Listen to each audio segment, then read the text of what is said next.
Thutha wa mogarũrũku gũtabanio kuma rũhonge rwa NHIF na kwambĩrĩria rungu rwa mũbango wa SHA, andũ akũrũ na arĩa maumĩte mĩciĩ ĩtehotete kuma kaũntĩ ya Murang'a na arĩa marigitagwo kũhĩtũkĩra kandi cia Kang'ata Care no megũthiĩ na mbere kwamũkĩra motungata maya thutha wa thirikari ya kaũntĩ kwandĩkanĩra ngirimiti na kambuni ya insurance ya Britam.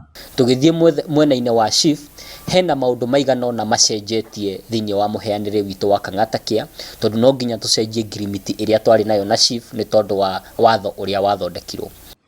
Ngirimiti ĩno ĩkinyanĩirio nĩ mũnini wa Gavana Stephen Munania na Susan Nyambura, abithaa kuma Britam, arĩa matarĩirie ũrĩa mũbango ũyũ kũguna arĩa marĩ rungu rwaguo. Ithuĩ ta microinsurance company under Britam nĩ twĩtĩkĩtie gwĩka insurance ya ĩrĩa ĩra benefit member simple, conclusive na ĩrĩa ĩtengũhota kwĩra mũndũ no nyingĩ. Tugaga a lot of yes to our members. Oroho thĩinĩ wa beneficiary arĩa me thĩinĩ wa mũciĩ ũcio, mũndũ angĩhikania kana ahike na produce marriage certificate, nĩ mareheanaga wedding gift ya ciringi 10,000 kwĩ beneficiary a thĩinĩ wa that marriage kana indigent ũrĩa wĩ thĩinĩ wa package ya Kang'ata Care.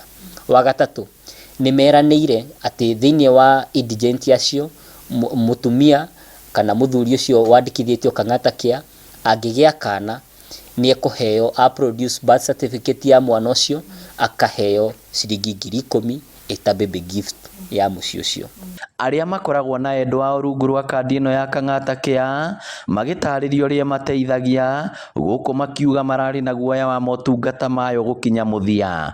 Kandi yahetwo cũcũ witũ ũrĩa wapacire mwaka ũcio ũngĩ mweri wa kana.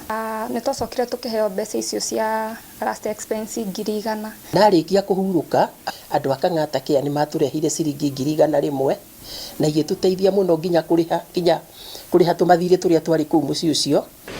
Na twĩ beneficiary nĩ twaheirwo 100,000 nĩ Kang'ata Care, na mbeca icio nĩ ciatũteithirie kũrĩha mathirĩ matigĩtwo tũkĩmũhurũkia.